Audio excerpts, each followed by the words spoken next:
All right. Welcome, everyone, to the Forget Perfect Leadership interview series for our monthly newsletter. And I am so excited. Our guest today is one of my favorite humans and leaders.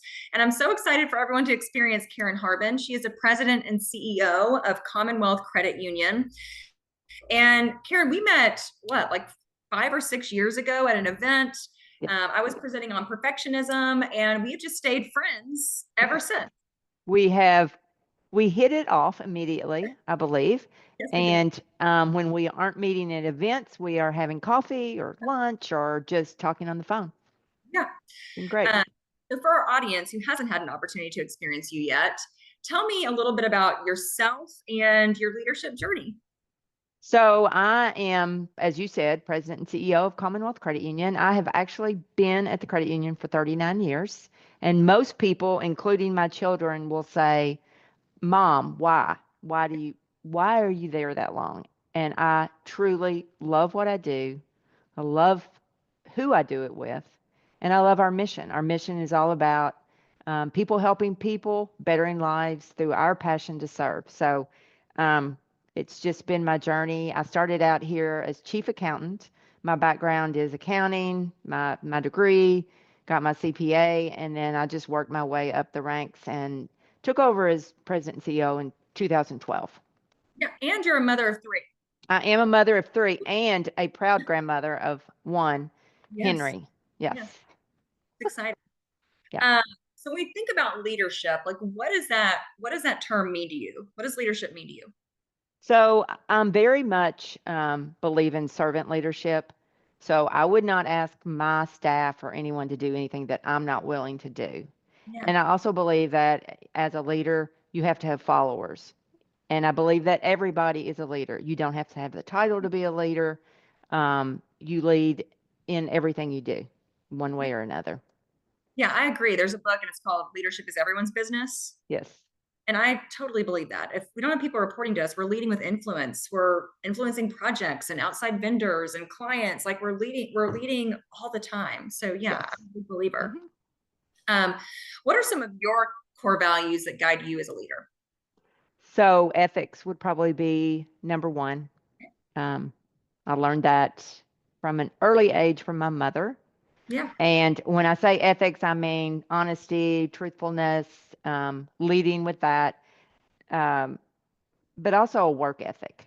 Like I grew up working hard, earning everything you got. I'm not, um, my grandmother worked three jobs to raise three children when her husband died unexpectedly. So I grew up very strong woman influences from my grandmother and my mother, and I just work hard. I mean, it is um, most days I'm here by 7, leave at 6, and a lot of people wouldn't understand that, but that's how I Yeah. work. I work till I get the job done. So yeah, I love that. and then I also my values very inclusive in my leadership style.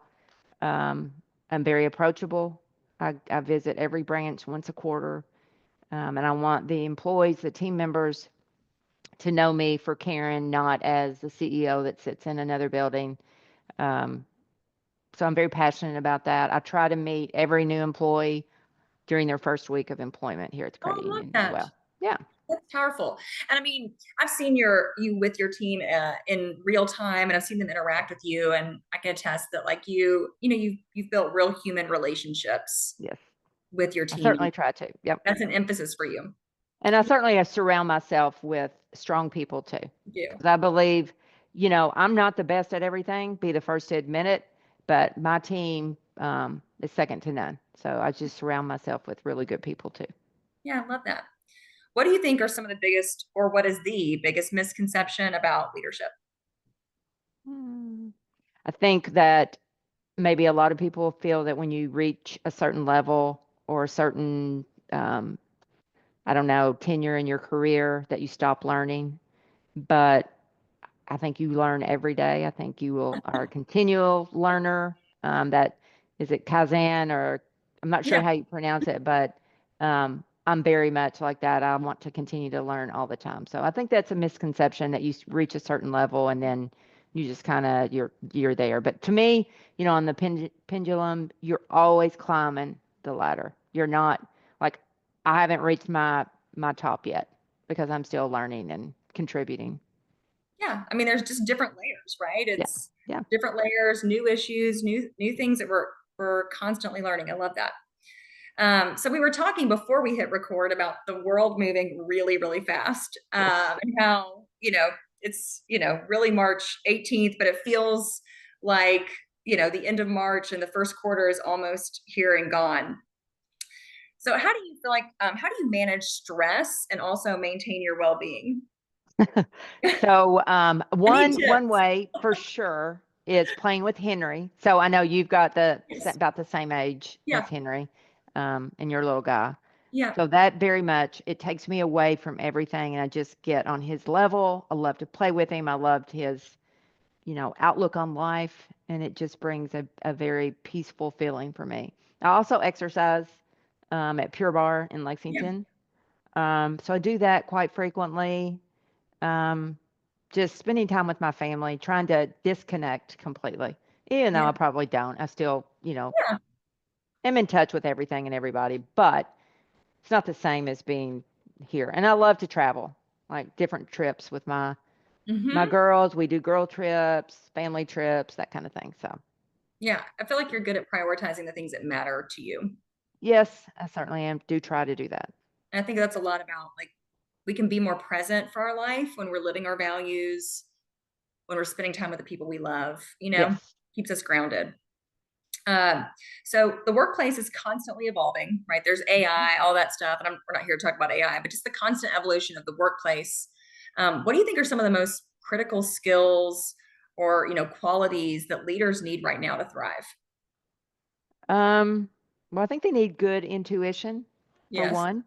And that's just kind of reading the room, um, and knowing when to be more vocal and when to step back and listen more. I think listening is a huge skill for leaders, Mhm. not acting like you know everything or you're taking over a conversation. Um, I think understanding other generations is huge Yes. because, like millennials, Gen Z, um, they have different thoughts about things, and we need to respect those thoughts. I had a very interesting conversation today with one of our team members who is in Gen Z Mhm. about work-life balance. And so I'm trying to understand, we hear all the time, oh, we need a better work-life balance. And so I'm trying to better understand where that's coming from in different generations because I think you have to define it before you can really say, oh, I need a better, because it means something different to everybody. Oh yeah, most definitely. And we have to meet people where they are. Yeah. And the workplace is changing. Like it's, evolve or die, truly. I Yeah. mean, we have to the workforce is changing. What motivates people is changing. Um, it's work ethic Yes. changes too. So it's very different. I think another thing that I'm seeing that I think is important right now too is agility. Hmm. So, Adam Grant, there was a video last fall, Karen, he was like, agility is more important than ability, right? Ability, obviously Good. your skills, your experience, Yeah. future potential, but then went into like just, agility, your ability to think outside your perspective, admit that you made a mistake, try new things. And that's one of the things too. And then I think decisiveness or Yes. discernment, like being a Hmm. really effective decision maker. Yes. Um, And many times you have to make that decision without all the facts. But I think that's right. where intuition comes in, the experience and um, being able to think outside the box and quickly on your feet decide, what's the worst thing that could happen if I go Right. one way or whatever. Yeah, and also like with agility, it's like, okay, I made the wrong decision. We need to Yeah. pivot. Yes, exactly. Like, We call that failing forward. right. So, We need to if course you correct. waited, to get all the information, you'd probably never take the first step, but you Right. got to go and then you fail forward and you start all over and it's okay. Yeah. So I was talking about the first time we met, I was presenting on overcoming perfectionism and we bonded over that. Yes. So as you like, what about that like really spoke to you? Because, my research shows that 92% of people struggle with perfectionism. So I'd love to just hear like, how do you think perfectionism in the past or even currently is holding you back? I mean, I'm constantly evolving, so there are new layers of my perfectionism that I'm like confronted with weekly. But would love to just hear like what resonated the most for you.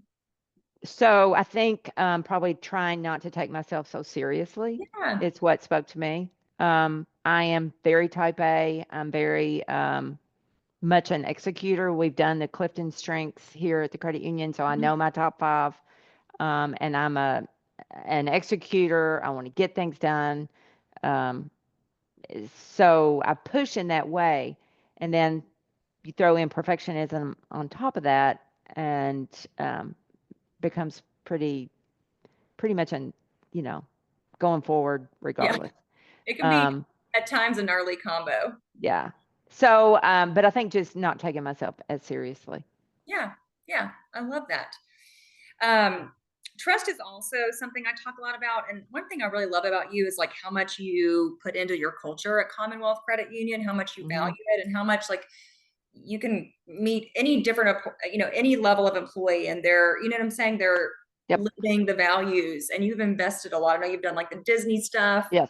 There's a lot of things that you do and you really believe in that. And I think that's one of the reasons why your organization is so successful.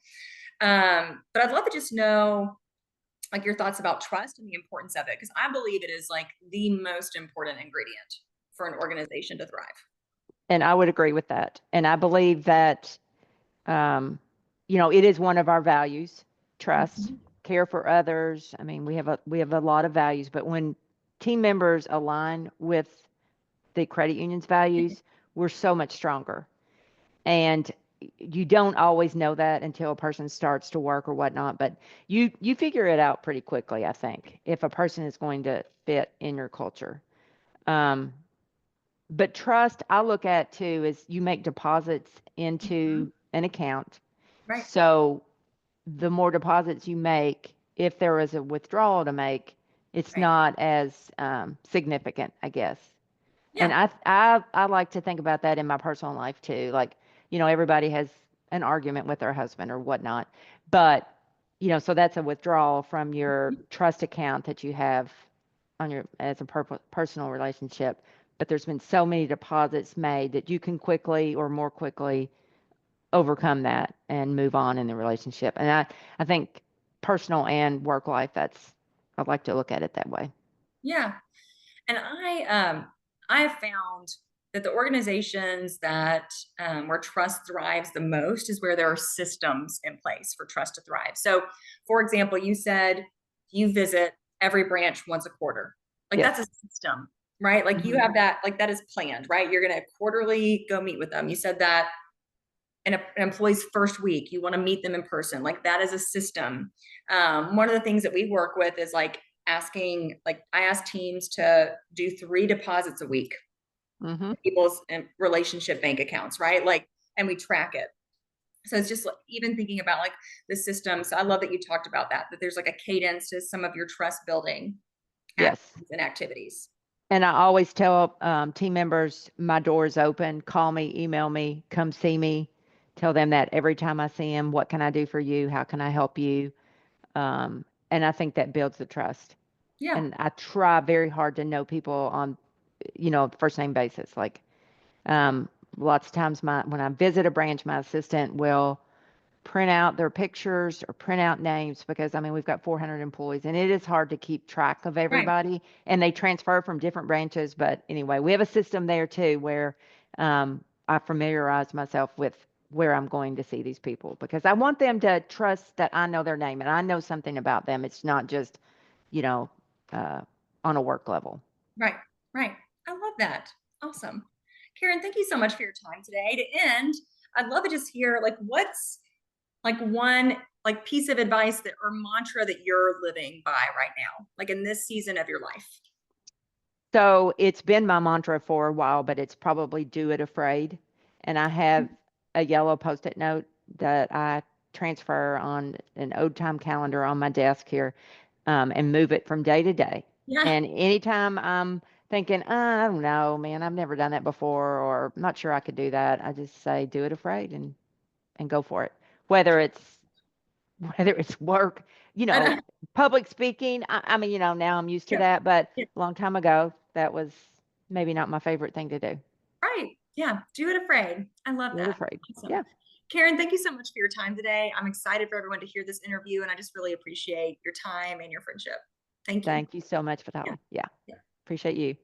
Yeah.